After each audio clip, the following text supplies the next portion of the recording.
Hi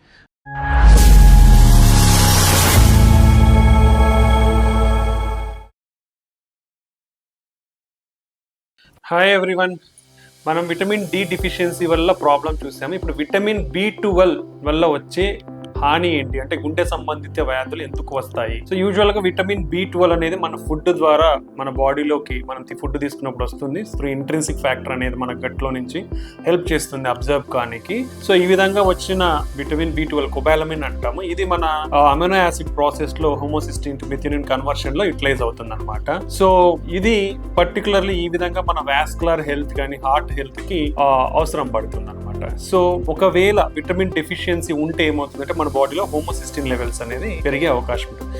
ఎప్పుడైతే ఈ homocysteine levels పెరుగుతుందో ఇట్స్ హార్ట్ రిస్క్ కానీ బ్రెయిన్ స్ట్రోక్ రిస్క్ కానీ ఎక్కువ ఉంటుంది. ఎందుకంటే ఈ ప్రోడక్ట్ వల్ల మనకి వాస్కులర్ హెల్త్ అంటాం, అంటే మన వెజల్స్ డైలేట్ అవడం లేదా ఆక్సిడేషన్ అండ్ ఇన్ఫ్లమేషన్ ఈ వాస్కులర్ లో అంటే మన బ్లడ్ వెజల్స్ లో ఇవి ఎఫెక్ట్ అయ్యే ఛాన్స్ ఉంటుంది. వాస్కులర్ హెల్త్ అనేది ఇంపార్టెంట్, ఇన్ఫ్లమేషన్ ఆక్సిడేషన్ అనేది. సో ఎప్పుడైతే డెఫిషియన్సీ ఉంటుందో ఇన్ఫ్లమేషన్ అంటే ఈ బ్యాడ్ సెల్స్ ఆక్సిడేటివ్ మెకానిజమ్స్ అంటే డ్యామేజ్ మెకానిజమ్స్ అన్ని ఎక్కువైపోయి మన వెజల్స్ లో కొలెస్ట్రాల్ అనేది అక్యుములేషన్ అవుతా వస్తుంది. దీనివల్ల మన బ్లడ్ వెజల్స్ నేరో అయినప్పుడు మనకి హార్ట్ అటాక్ రిస్క్ కానీ బ్రెయిన్ స్ట్రోక్ రిస్క్ కానీ ఎక్కువగా ఉండే అవకాశం ఉంటుంది అనమాట.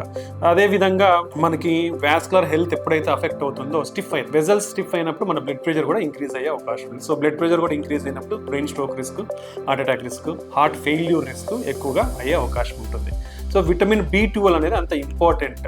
సో ఈ హోమోసిస్టిన్ లెవెల్స్ని తగ్గించడానికి యూజువల్గా మనం dietary supplements vitamin B12, B6 and folate combinations ఇస్తే మన హోమోసిస్టిన్ లెవెల్స్ని తగ్గించుకోవచ్చు. మరి న్యాచురల్గా విటమిన్ B12 అనేది మనకి non vegetarian food like meat, fish, dairy products, eggs దీనిలో దొరుకుతుంది.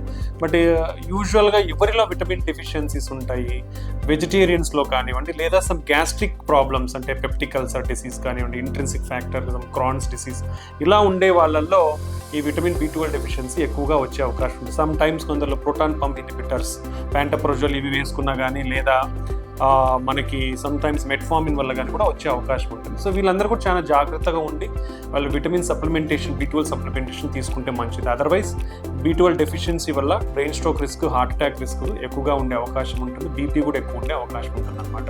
సో ఇవి మనం ప్రివెంట్ చేయాలంటే అవసరమైన వాళ్ళలో సప్లిమెంట్స్ అనేది తీసుకుంటే మనకి దీని రిస్క్ తగ్గించుకునే అవకాశం ఉంటుంది. థ్యాంక్ యూ అండి. Thank you.